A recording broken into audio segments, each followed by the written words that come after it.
નો અંબાલાલ કે 5 તારીખ સુધી વરહાદ વરસે મારી ચોતરાની માતા આઠમના દાડે બોલી છે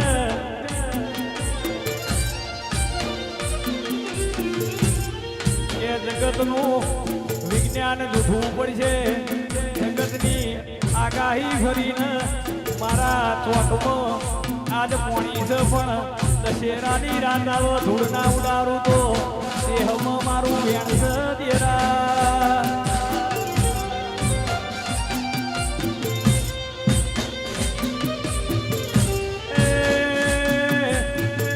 એ તો ઈમત ભૈયા તો પ્રહોદના કોહેલના રાખેલા નરસિંહ ભરુહાનો કોમો છે કે જગત જતી રહેશે દુનિયા જતી રહેશે પણ આપણી માતાએ છે તો કોઈ દાડો આપણી લાજ આબરૂ નહીં જવા